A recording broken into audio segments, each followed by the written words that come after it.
안녕하세요. 유튜브에서 김 작가로 활동하고 있는 김도윤 작가입니다. 요즘 사이가 많이 혼란스럽죠. 저는 이 사이가 혼란스러울수록 이 혼란에 우리를 내팽개치는 게 아니라 혼란스러운 만큼 잠시 여유를 가지고 나와 그리고 역사를 돌아봐야 한다 생각합니다. 왜 역사를 돌아봐야 하냐면 우리가 이 혼란스러운 상황에서 올바른 판단을 제대로 내릴 수 없기 때문이죠. 근데 그 역사에서는 그 역사를 돌이켜보면 우리가 앞으로 어떤 행동을 해야 되는지 그리고 어떤 생각을 해야 되는지 알 수 있기 때문에 역사를 보면 도움이 되지 않을까라고 생각하는데요. 이 책의 저자이신 서울대학교 인문학연구원의 김원 교수님을 모셨습니다. 반갑습니다. 예, 안녕하세요. 가볍게 자기소개 부탁드리겠습니다.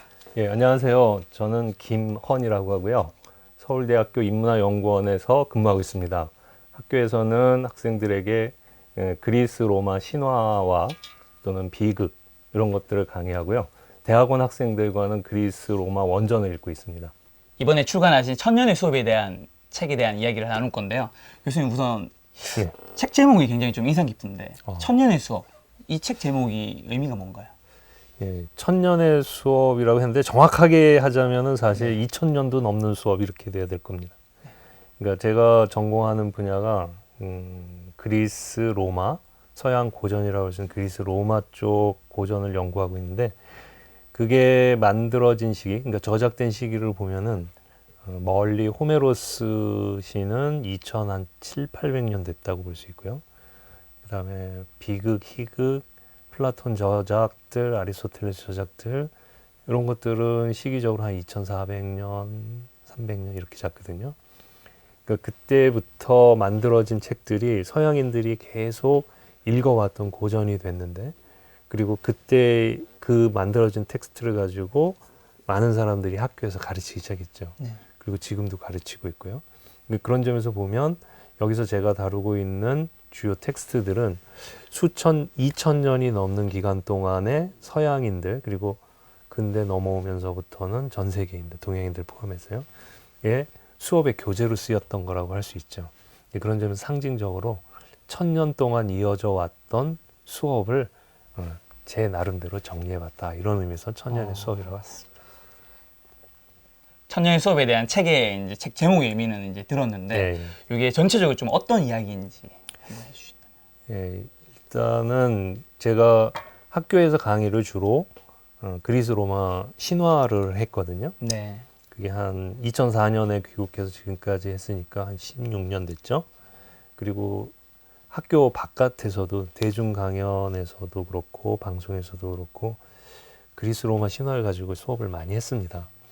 그 수업 내용을 그냥 정보를 전달해 주는 식이 아니라 우리 인간이면 누구나 부딪힐 수 있는 문제들과 접목을 시켜보자 이런 생각에서 질문 9개로 한번 정리를 해봤고 그 질문에 각각 답을 줄 수 있고 또는 그 질문을 더 풍요롭게 할 수 있는 내용들이 무엇이 있을까로 지금까지 제가 수업하고 강의했던 내용들을 이렇게 가름해서 정리해봤습니다. 그러니까 제목은 천년의 수업 이렇게 돼 있지만 실질적으로 제가 학교에서 또는 대중 강연에서 가르쳤던 내용과 우리가 아직도 갖고 있는 문제를 연결시켜서 수업의 형태로 좀 편안하게 제 목소리를 많이 담아서 만들어 봤습니다. 아, 그럼 천년의 수업이 아니라 16년의 수업.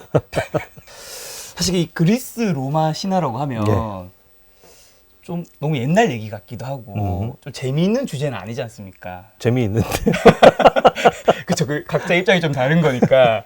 근데 뭐 요즘에 또 인기학과라고 하는 뭐 경영학이라든가 이런 것처럼 뭐 취업에 도움이 되는 그런 건 아니잖아요. 예, 그렇죠. 그런데 그럼에도 불구하고 교수님의 수업이 서울대 인기 수업으로 뽑혔다고.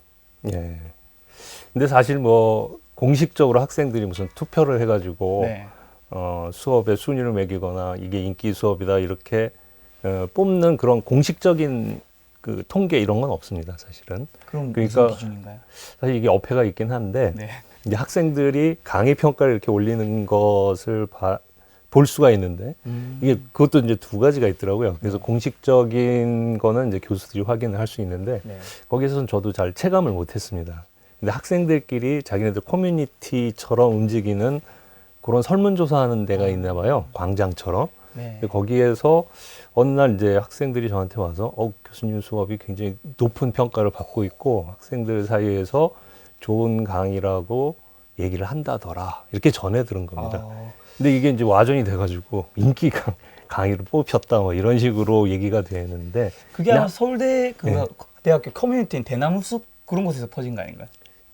대나무 숲인가요? 그건 전 그럼 일단 이 학생들이 그럼 왜 이 수업을 인기 수업으로 얘기하는지. 글쎄요. 저는 사실 뭐 제가 강의를 잘하거나 제 강의가 특별히 재밌어서라기보다는 네. 그리스 로마 신화 자체가 재미있기 때문에 학생들이 오는 거라고 생각이 돼요. 저희 학교뿐만 아니라 여러 대학에서 그리스 로마 신화라는 강의가 개설이 되는데 그 강의에는 많은 학생들이 오는 걸로 제가 알고 있거든요. 그런 점에서 보면 그리스 로마 신화 자체가 많은 사람들에게 호기심을 불러일으키는 그런 아이템이라고 저는 생각이 되고요. 네. 그 다음에 이제 제가 강의를 들어갔더니 이미 학생들이 많은 것을 알고 있더라고요. 그래서 이게 어찌된 일인가 봤더니 이 학생들이 초등학교 때 만화로 네. 그리스 로마 신화를 재미있게 읽고 온 학생들인 거예요. 그러니까 이미 그리스 로마 신화가 재밌다는 것을 충분히 알고 있는 학생들이 좀 더 깊이 있게 알고 싶다 그래서 오는 경우가 많아서 네. 사실은 제가 강의를 잘해서 인기 있다기보다는 그리스 로마 신화 자체 그것이 갖고 있는 매력 때문에 많이 오는 것 같아요. 근데 이제 거기다가 제가 조금 더한 것이 있다 그러면은 네. 이제 학생들이 그리스 로마 신화 재밌다고 무조건 왔는데 이 그리스 로마 신화가 어떻게 만들어진지는 모르고 오는 그렇죠. 거예요. 그냥 만화책이 있고 책이 있고 그러니까 그냥 이런 건가 보다인데 사실은 요 얘기는 어느 책에서 나오는 거고 이거는 어떤 고전에서 나오는 거고 요 부분은 뭐 그리스 로마 비극에서 나오는 거고 희극에서 나오는 것이다라고 그러니까 그리스 로마 신화가 어떤 식으로 만들어졌는지를 설명해 주니까 거기에서 어떤 학적인 호기심, 아카데믹한 호기심을 느끼는 그런 부분이 있더라고요. 그리고 이제 직접 그런 만화책이나 이렇게 가볍게 쓰여진 책을 읽다가 네. 원전을 읽으면서 어떤 그 도전 정신 이런 네. 것들이 자극이 되는가 보더라고요. 그래서 거기에 대해서 제가 글을 쓰게 하고 또 발표를 하게 하고 하면서 자기가 어렸을 때 익숙했던 것에 대해서 낯선 부분에 접근하니까 거기에서 호기심을 느끼고 많이 오는 것 같더라고요. 또 교수님의 인생사에 대한 이야기를 좀 더 접근해 볼까 하는데 예. 또 교수님이 재직하고 계시는 학교가 서울대학교지 않습니까? 예. 사실 제가 예전에 이제 서울대학교 학생들 굉장히 많이 만난 적이 있어요. 그러세요? 제가 수능 만점자 30명을 인터뷰해서 공부법 책을 낸 적이 있었거든요. 아. 그래서 그때 제가 만났던 서울대학교 학생들의 느낌은 굉장히 뭔가 어른스럽다. 어쨌든 이 공부를 잘하기 위해서는 뭔가를 포기해야 되는 거잖아요. 네. 그 나이 때 이제 놀고 싶은 것들이 많을 텐데 다른 걸 포기하고 공부를 했던 거고 자기의 우선순위가 굉장히 분명하다는 느낌을 받았거든요. 예, 예. 그리고 때로는 약간은 좀 냉정하다는 생각도 좀 받았고요. 실제로 교수님께서 학생들 만나면 어떠신지. 예, 뭐 지금 말씀하신 부분의 상당 부분은 공감할 수 있는 부분이 있습니다. 그러니까 자기 관리가 철저한 학생들이라고 얘기할 수 있고 주어진 틀 속에서 자신의 역할을 잘 찾아서 네. 거기서 탁월한 성과를 내는 데에 아주 익숙하고 또 거기에 특별한 재능을 갖고 있는 학생이라는 거는 제가 충분히 이해를 합니다. 그리고 그 점에서는 저도 높이 평가를 하고요. 네. 단 이제 그게 오히려 약점이 될 때가 있더라고요. 약점이요? 예. 그러니까 주어진 틀 내에서 또 주어진 교과 과정에서 탁월한 이해도와 성취는 보이는데 네. 그 틀을 넘어서는 데에서는 약간 두려움을 느끼고 또 넘어서려고 하지 않고 네. 그러니까 주어진 틀 속에서는 잘 제 역할을 하지만 그 틀을 넘어서서 새로운 모색을 하는 데에 대해서는 좀 인색한 것 같아요. 그건 어떤 점에서 좀 아쉽냐면 그 학생들이 활동하고 있는 그 틀이라는 것은 누군가가 만든 것이지 않겠습니까? 그렇죠. 그럼 그 틀을 만든 사람은 하나의 그 사회 제도를 만들고 하나의 역사를 만든 사람이라고 할 수 있는데 우리에게 필요한 사람은 틀 속에서 제 역할을 다하는 것도 필요하지만 사실은 틀을 박차고 나가서 새로운 틀을 모색하고 새로운 틀을 만드는 게 필요한데 네. 그런 점에서 서울대 학생들이 자신들의 탁월한 능력을 너무 틀 안에 가두는 게 아닌가 이런 아쉬움이 좀 있습니다. 이런 측면에서 사실 이 영상을 보는 많은 사람들은 예. 서울대가 아닐 확률이 높지 않습니까? 아, 예. 그리고 사회에 나가면 그게 바꿔 말하면 이렇게 네. 됩니다. 그러니까 그 우리 사회에서 모범생이고 우수한 학생이라고 평가를 받는다는 건 네. 그 틀에 충실하다는 거거든요. 네. 그런데 이제 우수하지 못하다라고 평가를 받거나 이상하다고 평가를 받는 사람은 그 틀에 적응하지 못하는 사람일 수 있고 그 틀을 거부하는 사람일 수도 그쵸. 있는 거죠. 그러니까 주어진 틀 속에서 그 기준을 가지고 평가해서 우수한 학생, 우수하지 않은 학생 나누고 뛰어난 사람, 뛰어나지 않은 사람이라고 나누고 있지만 사실 이 틀 바깥에서 보면은 그 이 사람이 더 뛰어날 수도 있는 거죠. 그러니까 새로운 어떤 다른 가능성이 있는 거고 다른 점에서 탁월한 점이 있는 거죠. 네. 근데 우리 사회가 너무 틀을 강조하다 보니까 네. 그 바깥에서 탁월한 잠재력을 가지고 있는 사람들의 가능성을 열어주지 못하는 측면이 있죠. 그런 점에서 저는 그 틀 내에서 탁월한 성과를 내는 서울대 학생 같은 사람들도 존중을 받아야 되지만 그 틀이나 그 기준에 못 미쳐서 소외되거나 또는 낮은 평가를 받았던 사람들의 가능성을 제쳐두면 안 된다고 생각이 됩니다. 그 사람들은 분명히 다른 영역에서 특별한 능력을 발휘할 수도 있고 이 틀 자체를 반성할 수도 있고 또 새로운 틀을 만들어내거나 모색할 수도 있기 때문에 뭐 지금 당장의 그 우리 기준을 가지고 지금 고정되어 있는 틀을 가지고 우수함, 우수하지 않음, 누구는 탁월함, 탁월하지 않음 네. 이걸 나누는 것은 좀 성급한 판단이라고 생각합니다. 근데 그럼 교사 활동은 몇 년 정도? 교사 활동은 횟수로는 네. 10년이 조금 넘는데 중간에 제가 군대를 또 갔다 왔습니다. 예. 그래서 실제로 한 거는 한 6년, 7년 이렇게 된 것 6년, 같습니다. 7년. 중고등학교 선생님이라는 직업이 사실 요즘에 굉장히 안정적인 직업으로 불리잖아요. 그렇죠. 근데 그 당시에 제가 알기로는 유학을 떠날 때 음. 아이도 있으셨던 거. 예, 예. 몇 그때 명? 둘 있었습니다. 둘. 예. 그렇게 떠나시면 네. 이게 뭔가 어쨌든 내가 지금 안정되게 만들어 놓은 기반 그리고 네. 나에게 내가 생계를 책임져야 될 가족이 있는 거잖아요. 그렇죠. 예. 근데 어떻게 떠나시게 된 거죠? 그 대학교 2학년 때인가 그 철학 과목을 듣게 된 거예요. 네.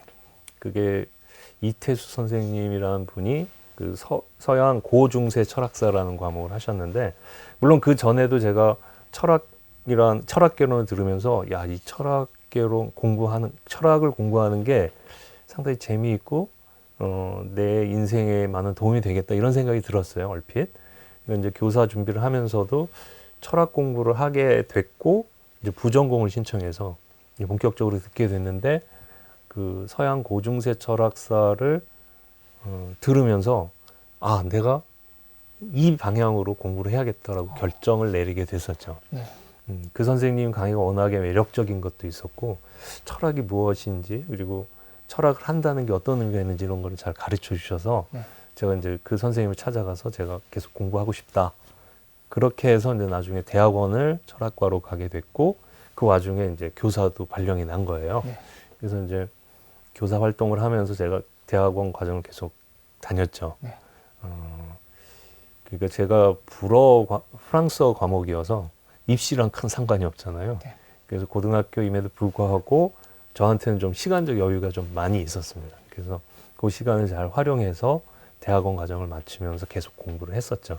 그러면 일단 한국에 이제 돌아왔을 때 네. 한국에서 번 돈을 가지고 유학을 가서 다 쓰신 거잖아요. 그렇죠.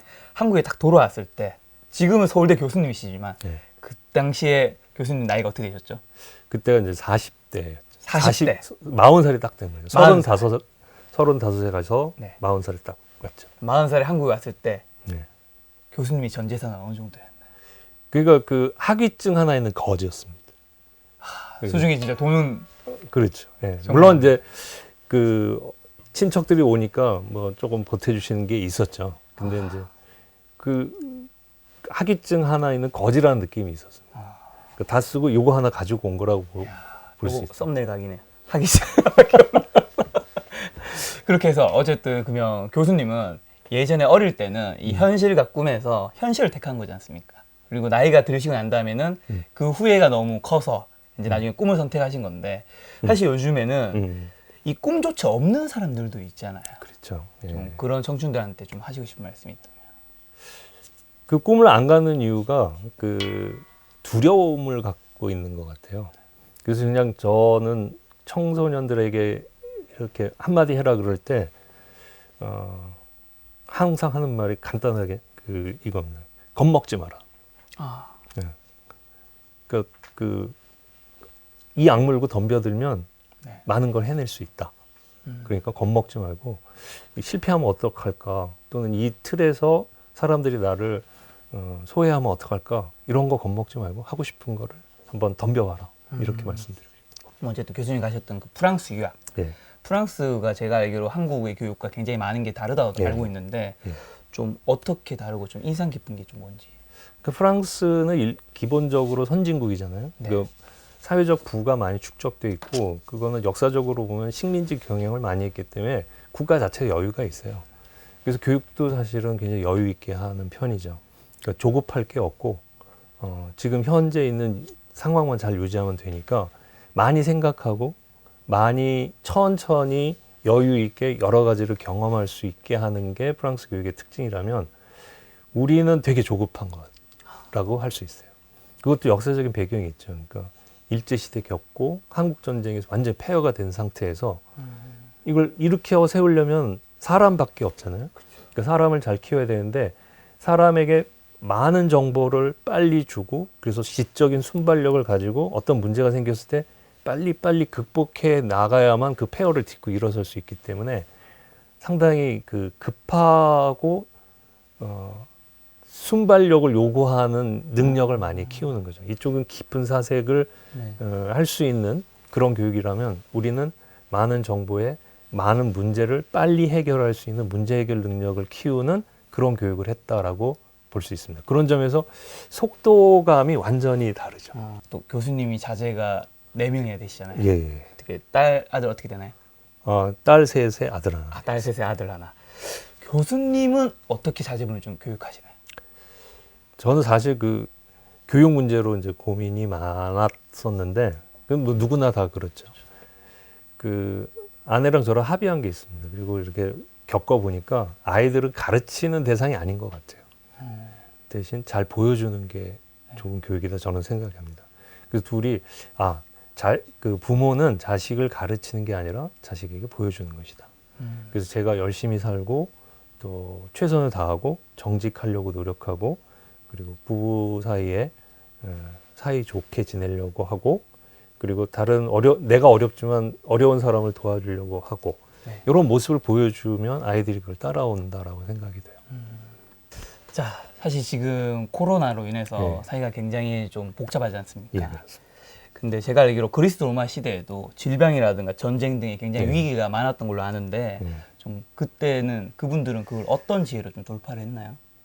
글쎄요, 어떻게 돌파했는지 그게 사실 명확하진 않은 것 같아요. 그러니까 딱 집어서 얘기할 수는 없을 것 같고, 사실 지금이 위기를 더 잘 극복한다고 볼 수 있죠. 과학도 발전하고 제도도 발전하고 여러 사회적인 시스템이 있기 때문에 네. 코로나 사태가 이렇게 벌어졌을 때도 잘 대처하잖아요. 근데 중세 고대만 해도 전염병 한번 돌면은 그 인구의 절반이 죽고 그랬었습니다. 그러니까 그런 과정을 거쳐서 어쩌면 지금의 효율적인 대응은 네. 그때의 무방비 상태로 당한 것에 대한 반성의 역사 덕분이라고 볼 수 있어요. 그러니까 특별히 그 시대에 특별한 지혜가 있어서 이걸 잘 극복했고, 우리가 거기서 뭘 배워야 되는가, 이렇게 얘기할 거는 아닌 것 같고요. 그러니까 그런 재앙을 이겨내려고 했던 노력들이 축적돼서 지금의 우리 모습을 만들었다라고 생각이 되고, 그런 점에서 어떤 점으로 극복했느냐 이렇게 묻는 것도 의미가 있지만, 우리가 거기서부터 무엇을 가지고 왔는가를 이제 보면 될 것 같아요. 근데 그거를 한마디로 얘기하자면은 문제가 무엇인지를 직시하고 그 문제를 찾아 나가려고 애썼던 사람들이 있었기 때문이다. 그렇게 얘기할 수 있을 것 같아요. 책의 서두에 보면 성급한 판단을 경계하고 한테포시는 에포케이 지혜라는 게 있던데 그 부분이 저는 굉장히 좀 인상이 깊었는데 좀 사실 지금 또 굉장히 사회가 굉장히 복잡하고 위험함을 느끼면서 사람들이 오히려 성급한 판단을 하는 경우가 많아서 교수님이 이런 말씀을 좀 해주시면 도움이 될 것 같은데. 예. 그러니까 에포케라는 개념은 그 네. 고대 그리스 철학 중에 회의주의자들한테 나왔었거든요. 네. 그러니까 이 세상을 어떻게 사는 게 가장 행복하느냐 문제가 전 사회적 문제가 됐을 때 뭐 잘 아실 겁니다. 그러니까 스토아 철학자들은 절제해야 된다. 그리고 이제 뭐 에피쿠로스 학파 사람들은 자신들의 쾌락에 충실하게 그걸 채워나가면서 만족스럽게 살아가야 행복하다라고 했을 때 이 회의주의자들은 어떤 지론, 어떤 지시 또는 어떤 그 도구마가 있을 때 진리라고 되는 것이 나와 있을 때 그것을 무작정 따라가는 태도가 불행을 만든다라고 얘기를 한 거예요. 그러니까 어떤 게 주어졌을 때 그것을 일단 한번 회의하고 판단을 중지해라. 그 에포케라는 단어 자체가 그 판단 중지라고 번역이 되거든요. 네. 잠시 멈춘다는 뜻이에요. 그러니까 우리 사회도 그걸 적용한다면 이제 처음에 얘기했던 것처럼 틀 얘기도 나왔는데 네. 우리는 이제 사회적 틀이 있고 사회적 가치가 있고 기준이 있잖아요. 그럼 이제 그거에 맞춰서 살아가고 빨리빨리 성과를 내야 된다고 생각하면서 일정한 그 성취를 했죠. 우리 사회도. 그런데 그게 이제 부작용으로 나온 게 이제 거기서 소외된 사람들은 자기가 패배 의식을 갖게 되고 그런 사람들을 북돋아 줄 수 있는 사회적 장치가 별로 없고 그러니까 우리 사회 전체적으로 우리가 잘 가고 있는 날을 끊임없이 반성하면서 처진 사람들에 대한 배려까지 해준다면은 그게 좋은 결과를 내지 않을까 싶습니다. 알겠습니다. 근데 또 제가 알기로 그리스인들이 네. 안주하는 삶을 굉장히 경계했다고 예. 하던데, 그럼 과연 그들은 지금의 한국의 그 치열한 경쟁 사회 네. 좋아할 거라고 보시나요, 교수님은? 좀 안타까워할 것도 있죠. 그런데 이제 이렇게 볼 수 있으니까 그리스인들은 왜 이렇게 모험 그리고 새로운 세계에 대한 도전 그리고 나아가는 것을 권장했는가 보면은 네. 그리스 자체가 굉장히 척박했습니다. 땅 자체가.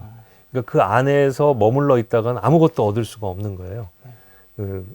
이를테면 먹고 살아야 되는데 밀이 있어야 되는데 밀을 재배할 수 있는 땅이 없는 거예요. 그럼 거기서 머물러 있을 수가 없잖아요. 네. 그럼 나가야 되거든요. 나가서 국어를 하든가 아니면 훔쳐오든가 아니면 새로운 기술을 가져오든가. 그러니까 그리스 자체가 뭔가가 풍요롭지 않았기 때문에 풍요로운 것으로 자꾸 나가는 이야기, 그래서 가져온 성취 때문에 여기가 잘 살았다는 이야기를 권장할 수밖에 없는 그런 사회였던 것 같고요. 그런 점에서 치열하게 싸우는 것, 그것이 신들에게도 더 기쁨을 줄 수 있다, 뭐 이런 생각을 갖고 있었어요. 그러니까 그리스 말 중에 아곤이라는 말인데, 네. 아곤이라는 게 시합 또는 경기, 그 경쟁 이런 뜻이거든요. 그 그리스 사회 자체가 아곤의 사회다 이렇게까지 얘기를 해요. 그러니까 그런 점에서 보면 모험, 경쟁 이런 것들을 굉장히 이렇게 권장하던 사회라고 할까요? 그랬던 점이 있습니다. 그렇기 때문에 우리 사회를 볼 때 어떤 점에서는 굉장히 역동적인 사회다 이렇게 볼 수도 있을 것 같아요. 또 우리 사회의 다른 단면에는 굉장히 공무원이라든가 아니면 교수님이 예전 직업이셨던 교사라든가 예. 이런 굉장히 안정을 추구하는 문화가 굉장히 커졌지 않습니까? 예. 그리스인들은 과연 요거는 좀 어떻게 생각하실까요?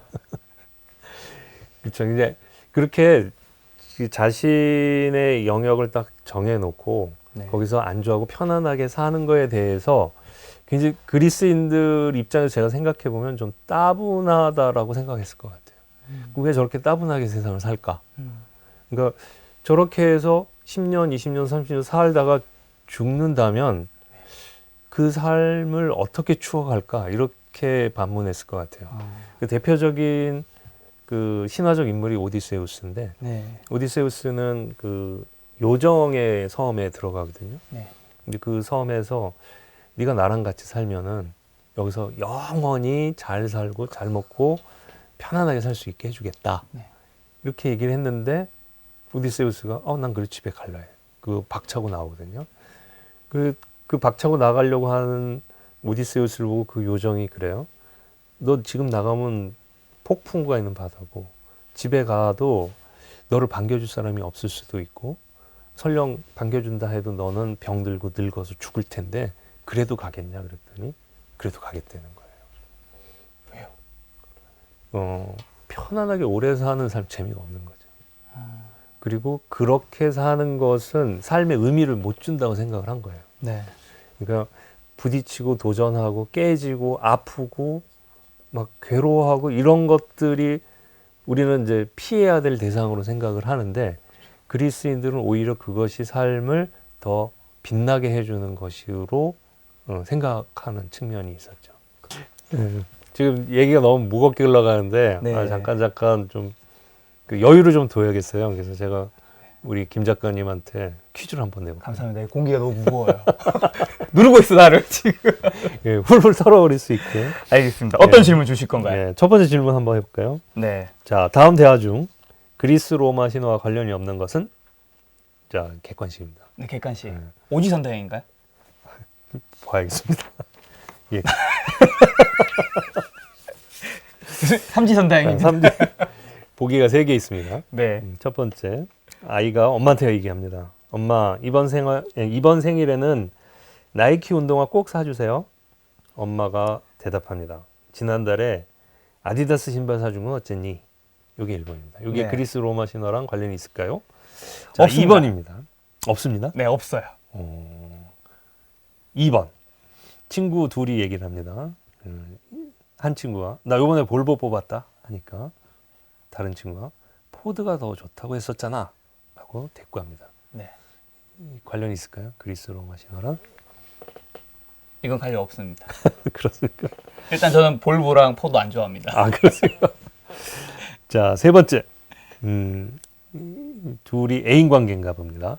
자, 남자가 얘기합니다. 코로나 때문에 여행 취소됐다며? 네. 여자가 꿈에 그리던 아마존 여행이었는데. 자, 이거는 그리스 로마 신화랑 관련이 있을까요?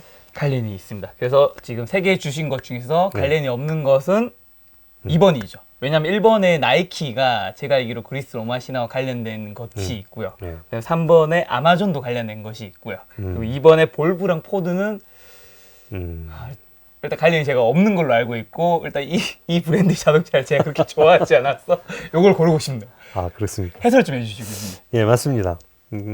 나이키 운동화의 나이키는 승리의 여신을 말하고요.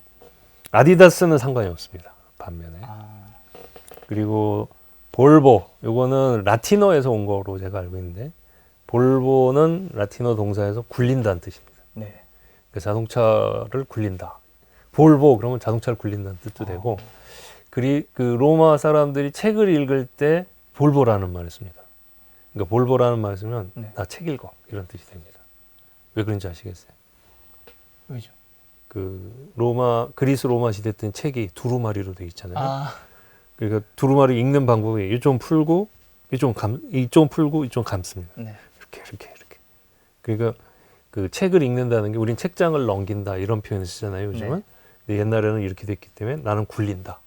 이러면 책을 읽는 게 됩니다. 그래서 이건 라틴어로 로마랑 관련이 있으나 그리스 로마 신화와는 관련이 없었습니다. 그 다음에 세 번째는 코로나도 사실은 이게 라틴어거든요. 이 라틴어인가요? 네. 이번에 나온 용어가 아니고요. 네, 그렇습니다. 코로나는 영어의 크라운이 되는 네. 왕관이라는 뜻이고요. 그래서 코로나 보면 이렇게 왕관처럼 되어 있지 않습니까? 아마존은 이제 전설적인 여전사들을 말이죠. 예. 그래서 답을 잘 맞추셨습니다. 알겠습니다. 상품 어디 있나요? 상품 이거를 드릴까요? 알겠습니다. 또 질문 한번 드려보겠습니다. 네. 다음 문장 중 그리스 로마 신화와 상관이 없는 것은? 친구 둘이 얘기합니다. 청춘 하면 예전 바카스 광고들이 떠올라. 친구가 대꾸합니다. 나이가 드러나는군. 이건 어떤가요? 이거 관련이 있습니다. 바카스라는 게 관련이 있어요. 그렇군요. 맞습니다. 자, 2번. 친구가 얘기합니다. 인천 앞바다에 사이다가 뜬다 해도 우리 사이 변치 말자. 사이다 얘기를 하는군요. 친구가 지난달 꾼 돈부터 갚아. 이렇게 대꾸를 합니다. 자, 이건 그리스 로마 신화랑 관련이 있을까요? 관련은 없을 것 같습니다. 네. 사이다가 문제일 텐데, 그렇죠? 그쵸. 사이다 문제가 관련이 없을 것 같고요. 3번째, 아이랑 엄마가 얘기합니다. 아이가 묻습니다. 엄마 아침은 시리얼로 할게요. 그때 엄마가 지난번처럼 암바사에 타 먹으면 안 된다. 이렇게 답을 합니다. 이건 어떤가요? 관련이 있습니다. 암바사가 뭐랑 연결된 게 있었습니다. 아 그래요? 네. 시리얼은 어떤가요? 시리얼은 제가 잘 모르겠네요. 예, 해설 한번 해주시죠. 해설을 할게요. 바카스는 그리스 로마 신화에서 그 포도주의 신 디오니소스의 다른 말입니다. 우리는 이제 바카스 한 병 먹는데 이게 사실은 술과 관련이 있는 그런 거였다는 거. 사이다는 관련이 없고요. 네. 이게 시드르라는 데서 나온 건데 이거는 뭐 탄산 음료를 말하는 저쪽 유럽 말이고요. 그 다음에 그 아이와 엄마 대화에서 시리얼은 케레스라고 CEREA 이렇게 가네요. 네. CERES. 네. 그래서 케레스라는 단어가 있는데 이게 이제 신의 이름입니다. 곡물의 신. 그 그리스에서는 데메테르고 로마에서는 케레스 여신이라고 하는데 이 케레스 여신이 곡물을 관장하기 때문에 이 곡물을 관장해서 나온 거를 영어식으로 읽으면 시리얼이 되는 겁니다. 뒤에 암바사는 아닌가요? 암바사도 그 그리스 로마 신화 관련이 있는데 신들이 먹는 음식에 암브로시아라고 있습니다. 그래서 그 암브로시아를 가져다가 쓴 게 아닌가 저는 이렇게 추측이 됩니다. 전 사실 이 질문지를 보면서 굉장히 많은 생각이 들었습니다. 일단 첫 번째가 이 질문지가 아까 전에 인천 앞바다에 사이다 같은 데도 우리 사이 변치 말자. 이걸 보면서 출판사가 굉장히 힘드셨겠구나. 어떻게 이런 문장을 만드셨을까라는 생각이 들었고, 두 번째는 교수님이 또 이걸 빙의를 해서 얘기하시는 걸 보면서 이 서울대 교수님이 이렇게 힘들게 하는구나. 이 Q&A는 과연 누구를 위한 것인가? 지금 또 한국 사회의 다른 단면은 굉장히 치열한 경쟁 사회지 않습니까? 예. 사실 경쟁이 굉장히 치열하면 비교와 경쟁을 하다 보니까 자신을 판단하게 되고 그로 인해서 자기가 굉장히 자존감이 낮아지는 경우가 있잖아요. 예. 이렇게 낮아진 자존감은 좀 어떻게 해야 올릴 수 있을까? 이게 마냥 그분들한테 비교하지 마. 왜 비교해? 남과 비교하지 마. 어제의 너와 비교하라는 말이 정말 듣긴 좋은 말인데 맞는 말인데 이게 나한테 적용하는 건 정말 어려운 것 같아요. 자존감을 네. 가져라 그렇게 얘기하는데 어떻게 하면 가질 수 있냐고 그러는데 저는 오히려 이렇게 말씀드리고 싶어요. 그러니까 가장 최악의 경우까지 자기 자신에 대한 낭패감을 한번 느껴봐라. 오히려 바닥까지요. 네. 그러니까 자존감이 없을 때 어떻게 하면 이 자존감을 가질까라고 자꾸 그 자존감을 가져야 된다는데 강박관념을 갖지 말고 네. 내가 왜 얘보다 못하지? 왜 내가 이런 취급을 받아야 되지? 나 이런 놈인가? 거기에 한번 집착해 보는 것도 괜찮은 것 같아요. 그래서 내가 도대체 뭐지? 내가 왜 이런 대접을 받지? 내가 뭐가 잘못된 거지? 이 질문 계속 던지면서 자기를 바라보는 시간을 갖는 게 전 중요하다고 봐요. 자존감은 어쩌면 그러다가 보면 내가 별로 못난 게 없다는 결론에 이를 수도 있거든요. 근데 이제 그게 잘못되면은 사회에 대한 무조건적인 적대감으로 바뀔 수도 있지만 자신의 가능성을 찾는 쪽으로 가면 이제 거기서 일어설 수가 있게 되는 거죠. 그리고 그때서야 비로소 자존감을 가질 수 있는 거죠. 사실 자존감은 자기가 무엇을 가지고 있을 때 생기는 거거든요. 아무것도 없는데 자존감을 가지라고 그러면 어려운 게 아니라 안 되는 거예요. 그러니까 자존감을 갖기 위해서는 자기 걸 만들어야 되는 거예요. 뭔가 내가 무언가를 할 수 있다는 것, 이것만은 내가 잘할 수 있다는 것, 이런 것들을 가지고 가야죠. 그리고 거기에 대해서 다른 사람과의 비교해서 그 열등감을 갖지 않는 것도 극한의 열등감을 한 번쯤은 느껴보는 시간이 필요하지 않을까. 그러니까 저는 조급한 마음으로 자존감을 얻을 수 있는 방법을 막 찾기보다는 열등감을 느낄 수 있는 상황 속에 한번 깊이 자신을 던져보는 것도. 네. 이 책에 보면 이 천년의 수업의 책에 보면 1장의 주제가 나는 누구인가이잖아요. 근데 내가 누구인지 확신한다는 게 오히려 나에 대해 궁금해하지 않게 만든다는 게 좀 약간 흥미롭던데 이게 어떤 말인지. 그러니까 이거는 이제 그 나란 무엇인가뿐만 아니라 이 책에서 제가 던지고 있는 9가지 질문 전체에 해당되는 거예요.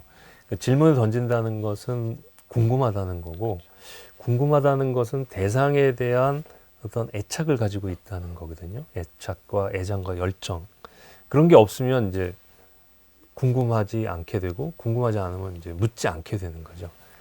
그러니까 나는 누구인가에 대해서도, 그리고 인간다운 게 뭔가, 잘 사는 게 뭔가, 나는 왜 치열하게 살아야 되는가, 미래에 대해서 뭘 준비해야 되나 등등의 질문을 던진다는 건 네. 끊임없이 그거에 대한 애정과 열정을 갖는다는 거거든요. 근데 어느 순간 아 이거 답인가 보다 하고 딱 잡는 순간 그 열정이 식어버리는 거죠. 그러니까 열정이 식으면 이제 질문도 없고, 그럼 이제 고집스러워지는 거밖에는 남지 않고 새로운 가능성을 타진할 수 있는 길이 막혀버리는 게 되죠. 이제 그런 점에서 나는 누구인가에 대한 확신뿐만 아니라 네. 모든 질문에 대한 확신을 성급히 갖는 것은 자기 발전이나 새로운 가능성에 대한 독소가 될 수 있는 거죠. 좀 교수님이 그 책의 문장을 보면서 딱 떠오른 책이 그 어린 왕자 책 있잖아요. 그 어린 왕자 책이 우리가 사실 어릴 때도 초등학교 때도 많이 보잖아요. 예, 예. 근데 이게 우리가 나이가 들면서 20대 때 볼 때랑 30대 때, 40대 때 볼 때 다 다 책의 다르죠. 의미가 예, 다르잖아요. 예. 그래서 교수님이 던지는 질문은 텍스트는 똑같은데 내 나이와 내 상황과 내 여러 가지 여건이 바뀌면 그렇죠. 답이 굉장히 달라질 수 있겠구나 예, 해서 예. 굉장히 이런 질문을 내가 시기별로 계속 한번 던져보는 예. 게 중요하겠다. 굵은 질문을 포기하지 않고 계속 던지는 사람이 진정한 의미에서 질문이 많은 사람이라고 저는 생각이 돼요. 그렇죠. 시시콜콜 묻는 것보다. 그렇죠. 그럼 이제 사실 이렇게 질문을 던진다라는 거는 음. 인생에서 뭔가 어쨌든 이루기 위해서, 인생에서 뭔가 성공하기 위해서, 꼭 이게 사회적 성공이 아니더라도 뭔가 성공하기 위해서 이런 질문을 던지는 걸 텐데요. 일단 인생에서 성공이란 뭔지, 그리고 어떤 인생을 살아야 성공한 인생이라 할 수 있을까요? 아마 그거는 각자가 알 수 있지 않을까 싶어요. 네. 그러니까 자기가 이렇게 살아야겠다, 이것이 옳은 것 같다라고 판단을 내리고 그 확신에 차서 어느 정도 살다가 내가 이루은 것이 원래 생각했던 것과 맞는가를 비교해 볼 때 만족이 될 때 본인이 성공한 걸 느끼게 되겠죠. 근데 물론 이제 거기에 안주한다면 뭐 작은 성공이라고 얘기할 수도 있겠지만 거기서 더 나아간 새로운 꿈을 꾸면 또 이제 가겠죠. 그 성공이라는 것은 결국 계획이 있어야 되고 그 계획에 대한 자신의 노력이 있고 그 노력에 따른 성취가 있어야 된다는 걸 전제로 하잖아요. 네. 이 어떤 것도 빠지면 이제 성공이라는 단어가 성립이 안 되는 거죠. 성공은 그런적으로 계획 또는 이제 뭐 좀 막연하게는 꿈이라고 할 수 있는데 그걸 세워놓고 노력하고 거기에 대해서 자신이 한번 되돌아보면서 어느 정도 성취되었는가를 보는 것, 거기에서 느껴지는 만족도가 진정한 의미의 성공이라고 할 수 있을 것 같습니다.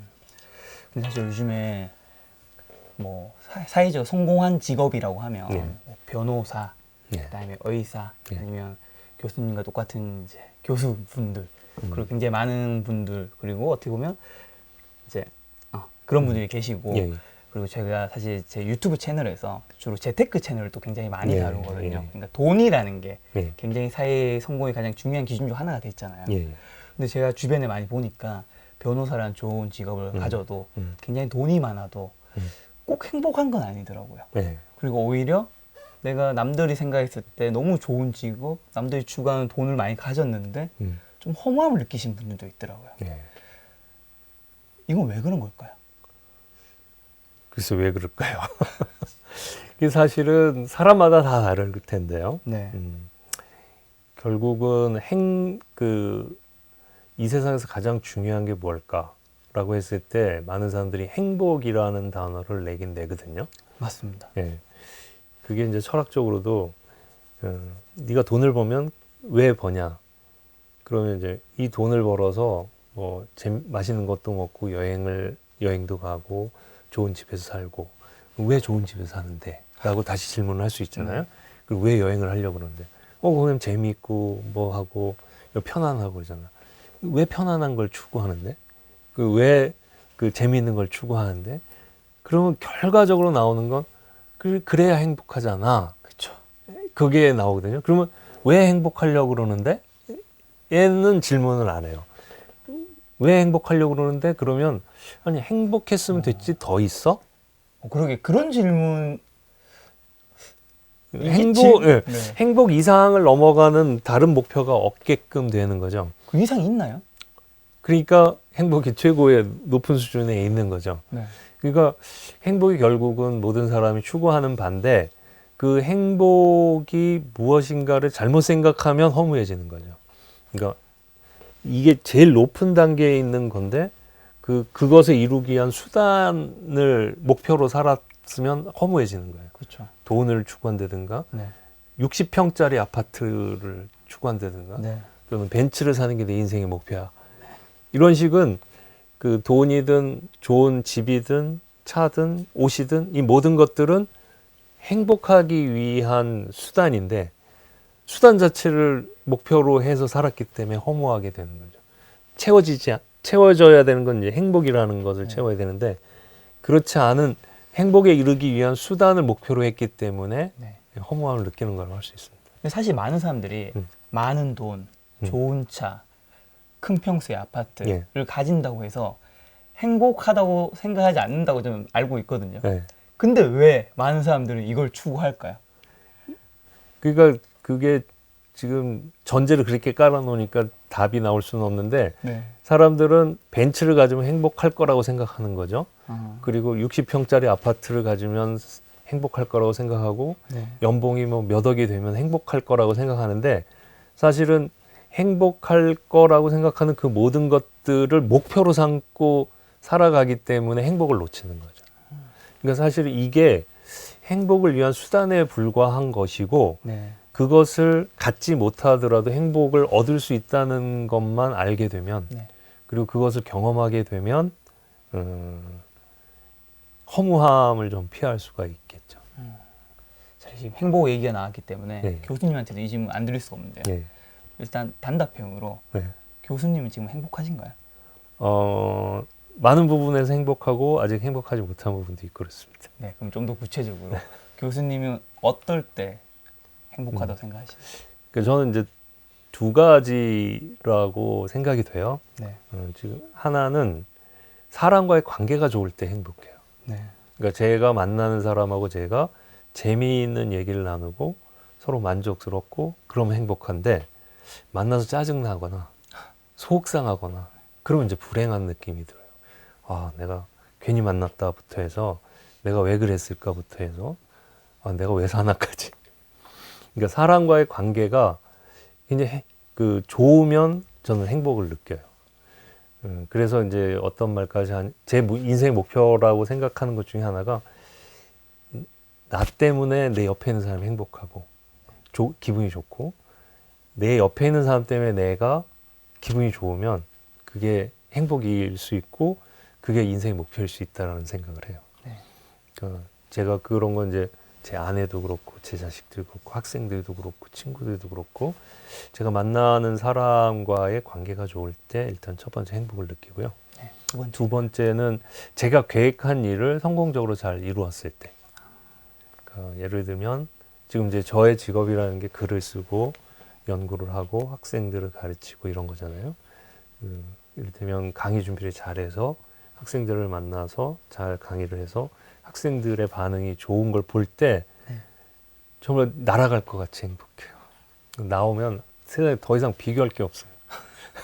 그리고 원고 청탁을 받아서 네. 몇 날 며칠 자료 모으고 또 논문을 써야 될 때도 그렇고 자료를 네. 모으고 막 고민하다가 그 글을 만들어 놓고 다시 고치고 그러다가 어느 순간 완성도가 딱 느껴지는 순간이 있어요. 네. 그럴 때 그 개운함은 정말 이 세상에 무엇과도 바꿀 수가 없는 그런 순간이죠. 그럴 때 이제 저는 행복하다고 생각이 돼요. 그런 점에서 그게 이제 저의 직업뿐만 아니라 모든 사람이 다 그럴 것 같아요. 네. 그러니까 농사일을 하시는 분들은 자신의 일을 계획한 대로 잘 이루어낼 때 행복할 것 같고 네. 그림을 그리는 사람은 그림에서 방송을 하는 사람은 방송에서 사업을 하는 사람은 사업에서 자기가 계획한 일이 잘 이루어질 때 행복감을 느끼는 거죠.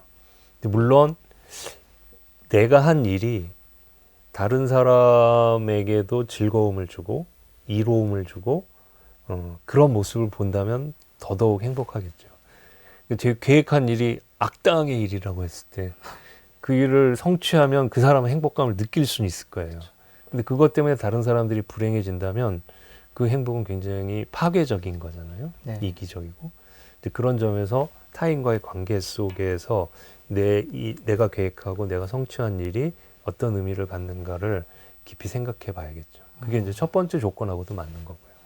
네, 교수님 지금 50대 중반의 나이에 예. 사실 서울대학교 교수님 그리고 굉장히 많은 책을 내신 이제 엄청난 우리가 누가 봐도 부러워할 만한 경력을 많이 가지고 계신데 그런가요? 그런 교수님도 앞으로 인생에 또 더 원하는 것들이 있을 수도 있고 또 후회도 있을 수도 있다고 생각하거든요. 예. 교수님은 앞으로 남은 인생을 좀 어떻게 살고 싶으신지가 지금 이 영상을 보는 분들에게 많은 좀 울림을 줄 것 같아서요. 울림을 줄 수 있을까?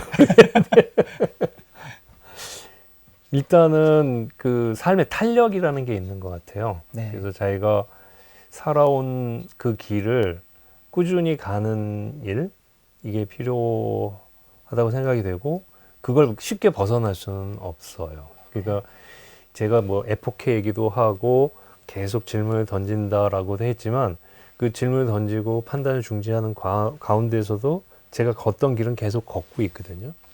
그러니까 아마도 지금 제도가 허락하는 한은 제가 일할 수 있는 데까지는 지금 교육하고 집필하고 읽고 책 읽고 사람들을 만나고 뭐 일을 계속 해 나갈 것 같아요. 근데 아무튼 무엇을 하든지 이제 아무튼 제가 제일 중요하게 생각하는 건 아까도 얘기했지만 내가 만나는 사람 한 사람에게 내가 행복을 줄 수 있을까? 네. 그리고 내가 만나는 그 사람 때문에 내가 행복할 수 있을까?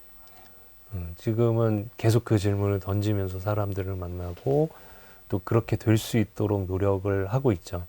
그러니까 그렇게 하다 보면 제가 제 일도 잘할 수 있을 것 같고 사람들하고도 좋은 관계를 만들어 나갈 수 있을 것 같습니다. 교수님은 이제 예전에는 고등학교에서 교사 활동을 예. 하셨고 그리고 지금은 서울대학교에서 이제 교수님으로서 활동해 계시잖아요. 이제 서울대학교 학생들을 만나는 것과 고등학교에서 학생들을 만나는 게 좀 다를 것 같은데 예. 어떠신지? 그러니까 서울대에서 학생들을 가르쳐 보니 너무 똑똑해요. 그래서 제가 전달하는 내용을 잘 이해하고 잘 받아서 자신의 생각을 만들어내고 그런 점에서 지적으로는 상당히 만족스럽고 학생들을 훌륭하게 평가하죠. 근데 제가 고등학교 교사를 하면서 깜짝 놀랐던 게 있어요. 그러니까 저는 중고등학교 거치면서 뭐 제 공부만 계속하고 네. 친구들하고 뭐 사이좋게 지냈지만 그 성적의 문제라든가 석차 문제라든가 이런 걸 가지고 서로 고민을 많이 얘기해보고 그런 건 없었거든요. 그런데 이제 제가 교사가 돼 보니까 교사가 되면 그 교실에는 서울대 학생들은 어떻게 보면 이렇게 동질의 학생이라고 그럴까요? 이게 이렇게 일정한 수준을 쭉 갖고 있는 동질 그룹이라고 할 수 있어요. 근데 이제 고등학교에서 교사 활동을 하고 내가 만났던 학생들은 이 여러 가지 너무나 색깔이 다르고 그쵸. 능력도 다르고 취향도 다른 거예요. 근데 이게 교사 생활을 하면서 이제 시험이 있고 시험을 통해서 학급 성적도 있고 학생들 석차를 매기고 그 대학 입시랑 연결이 되니까 그 틀을 가지고 일방적으로 이 학생들을 재단을 하게 되니까 그게 너무 고통스럽더라고요. 그러니까 얘는 이런 점에서 탁월한 능력이 있고 얘는 그림을 잘 그리고 노래를 잘하고 얘는 사람들 앞에 나와서 뭐 얘기도 잘하고 각각 그 색깔이 다 다른데 이걸 공부라는 기준을 하나 가지고 딱 재는 게 너무나 안타까웠어요. 그리고 어떤 생각을 그때 하게 되냐면 사람들은 각자의 개성과 색깔을 가지고 살아가는구나. 그리고 그런 한 학생들을 다 격려해 줄 수 있는 사람이 되어야겠다. 뭐 이런 생각을 했죠. 그리고 이제 제가 총각 때 교사 생활을 하다가 결혼을 하고 아이를 낳고 보니까 이 아이들이 너무 소중한 거예요. 그리고서 이제 교단에 서 보니까 아, 내가 내 아이들을 그렇게 그 눈에 넣어도 안 아플 정도로 사랑하는 것처럼 이 아이들 하나하나가 다 집안에선 그렇게 소중한 아이들이겠구나. 이런 생각을 하게 되니까 성적 하나 가지고 누굴 높게 평가하고 낮게 평가하는 게 너무나 잔인한 일이구나 이런 생각을 하게 됐었죠. 그래서 그게 바탕이 돼서 각자가 자신의 삶을 어떻게 하면 잘 만들어낼 수 있을까가 네. 저의 꾸준한 질문이 됐던 계기가 된 것이라고 생각합니다. 어떻게 보면 이 성적으로 재단해서 학생들만 스트레스를 받는 게 아니라 그 그렇죠. 학교의 선생님들도 물론이죠. 스트레스를 예, 받는 거였군요. 예, 예. 어떻게 보면 그 말에 사실 약간 좀 저는 위로가 되네요. 왜냐하면 저는 이제 선생님이라는 직업을 예. 해본 적이 없으니까 그 스트레스는 제가 이제 예전에 학생이었던 것처럼 예. 학생들만 가질 줄 알았거든요. 그렇지 않습니다. 그러니까 지금 중고등학교에서 교육하시는 선생님들이 한 학생을 다 인간답고 그 학생의 개성을 살려주는 교육을 하고 싶어 해요. 그리고 그렇게 노력하시는 분도 많으시고요. 그런데 여건이 학부모부터 해가지고 전체적으로 사회적 분위기가 성적을 잘 내서 좋은 대학에 가고 좋은 직장에 가면 성공한 삶이다라는 잘못됐다고 할 수도 있는 그런 기준들이 마치 신화처럼 통하는 거죠. 그런 점에서 선생님들이 이제 스트레스를 받고 결국 자신도 그렇게 네. 가게끔 돼버리는 경향이 없잖아 있는데 그럼에도 불구하고 제 지금 선후배들 만나보면 그 어려운 교육 환경 속에서도 좋은 교육을 하려고 많이들 노력하시는 모습을 제가 볼 수 있습니다.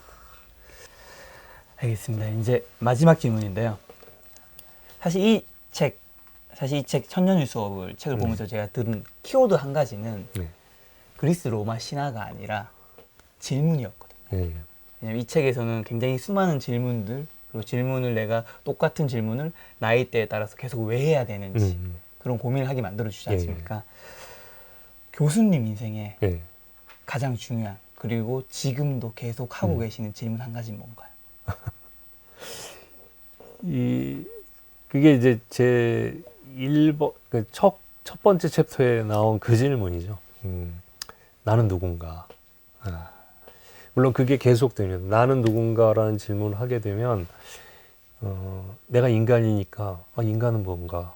이 질문으로 이어지고, 인간은 결국 이 세상 속에서 살아가게 될 텐데, 왜 이렇게 열심히 살아야 되고, 사는 것이 어떤 의미가 있고, 죽음으로 끝나버릴 수 있을 이 삶이 의미 있으려면 뭐가 돼야 되는가. 네. 그리고 내가 혼자 사는 게 아니고 다른 사람하고 살다 보면 그 관계 속에서 무엇을 해야 좋은 결과를 얻을 수 있는가, 행복한 관계가 될 수 있는가. 이런 모든 것들이 인간 전체로 보면 하나의 역사를 만들어낼 텐데 이 역사 속에 나는 뭔가. 이런 질문으로 이어져 가죠. 근데 그 질문의 뿌리가 결국은 나는 무엇인가거든요. 그러니까 여러 가지 질문을 던지는데 궁극적으로 계속 여길로 돌아오는 것 같아요. 그리고 내가 잘 살고 있는가. 이거 너무 막연하고 뻔한 질문이죠. 그런데 그 질문 한 번 던졌을 때 이 질문이 지금 이 책에서 9개 챕터로 나오지만 이렇게 가지를 펼쳐내면서 계속되고 있어요. 결국 저한테 질문은 나는 무엇인가. 이게 계속되는 것 같습니다. 교수님께서 이 부분의 문장만큼은 음. 좀 많은 사람들하고 지금 공유하고 싶다, 그런 게 있으시다면?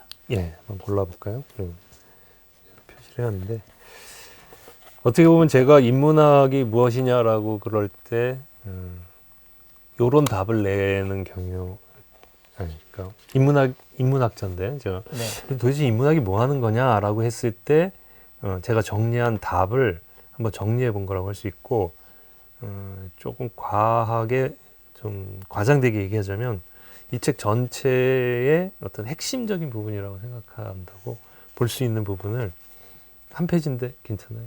예, 한 페이지를 읽어드리도록 하겠습니다. 몇 페이지인지는 안 밝혀도 되죠. 제가 읽어드리겠습니다. 시를 짓는다는 것은, 그래서 이야기를 짓는다는 것은 어쩌면 하나의 세계를 만드는 것인지도 모릅니다. 한자를 봐도 그렇거든요. 시는 한자로 어떻게 쓰는지 아시죠? 그 한자로 이렇게 씁니다. 즉 말씀 언의 뜻과 절사자 이 두 개가 합해서 이제 한자로 시를 쓰는데, 그러니까 말씀 언의 뜻과 절사의 발음이 결합된 글자라고 해요. 엉터리 분석일 수도 있지만 저는 중국 사람들이 이 글자를 그냥 단순하게 만든 것 같지 않습니다. 말로 만든 절, 그러니까 언어의 신전을 짓는 일이 시를 쓰는 일이라고 생각이 들었거든요. 시에 흠뻑 빠진다는 건 시인이 만든 하나의 신전 속에 거하는 것입니다. 우리가 책을 읽으면 그 책을 쓴 작가가 만들어 놓은 세계에 들어가는 것과 같잖아요. 실제로는 살아본 적이 없는 새로운 세계를 여행하는 것이나 다름없거든요. 그렇게 보면 사람은 누구나 다 시인이라고 할 수 있어요. 자신만의 세계를 만들어 나가는 사람이죠. 그 안에서는 내가 주인공이고 나의 세계는 내가 삶을 통해 몸으로 부딪혀 겪으며 만들어낸 이야기로 채워집니다. 그건 곧 나의 역사가 됩니다. 평범하고 보잘것없는 삶이라고 기죽을 필요가 없습니다. 어떤 삶이든 그 속을 들여다보면 다양한 일들이 일어나고 흥미진진한 부분이 있거든요. 저는 인간에게 그런 상상력이 있다고 생각합니다. 지금 닥친 어려움도 훗날 나의 역사를 더 흥미진진하게 만들어주는 하나의 에피소드가 된다는 믿음이 있다면 견뎌낼 수 있는 것이라고 봅니다. 이런 믿음이야말로 살아가는 힘이 되는 게 아닐까요? 네, 그렇습니다. 교수님께서 앞으로 향후 좀 어떤 계획들이 인생에 남아 있으신지. 예, 아주 구체적으로 남아 있습니다. 사실은 제가 공부하는 분야가 그리스 로마 고전 연구인데, 네. 그 그리스 로마 고전 중에서 제가 그 꼭 번역하고 싶은 책들이 몇 권 있습니다. 그리고 실제로 여러 출판사랑 약속한 것도 있고요. 그 중에 이제 대표적인 것을 꼽으면 그 호메로스의 일리아스랑 오디세이아를 제가 다시 번역해 보려고 하고 있고요. 그 다음에 아리스토텔레스의 시학, 수사학, 이거는 제가 박사 논문으로 썼던 건데 이걸 번역하려고 하고요. 그 최근에는 제가 새로 발굴한 사람이라고 할 수 있는데 이소크라테스라는 사람이 있습니다. 이소크라테스요? 네, 소크라테스 아니고 이소크라테스라는 네. 사람인데, 플라톤이 활동할 때 당시에 플라톤하고 거의 라이벌 관계에 있었던 사람인데, 우리는 플라톤은 기억하지만 이소크라테스는 기억을 안 하고 있는데, 제가 보니까 굉장히 흥미로운 작가더라고요. 그래서 제가 죽기 전에 이 이소크라테스 전집을 한번 번역해 보고 싶다, 이런 마음을 갖고 있고, 그 다음에 이제 이런 틈틈이 제가 고전 연구한 거, 그리고 살아가면서 제가 느낀 거, 이런 것들을 독자들이 궁금해할 수 있는 부분을 잘 모아서 책을 계속 집필할 게 제 계획으로 남아 있습니다. 네, 알겠습니다. 남은 책들도 다 대박 되시길. 감사합니다. 오늘은 천년의 수업의 저자이자 서울대 인문학연구원의 교수로 활동하고 계시는 김원 교수님과 다양한 이야기를 나누었는데요. 지금처럼 어떻게 보면 세상이 되게 바쁘고 이렇게 혼잡하게 흘러갈 때 우리들에게 질문을 가질 수 있는 시간이 저는 있으면 굉장히 좋겠다는 생각이 듭니다. 이 책에서 우리에게 수많은 질문을 던질 수 있는 여러 가지 고민들을 주니까요. 함께 그런 시간을 가지면서 우리 인생을 한번 좀 돌아보면서 나 자신은 누구인가, 그런 걸 한번 생각해 본다면 앞으로 인생이 좀 더 의미가 있지 않을까 생각합니다. 지금까지 여러분의 소중한 시간을 함께 해주셔서 정말 감사합니다. 고생 많으셨습니다. 감사합니다.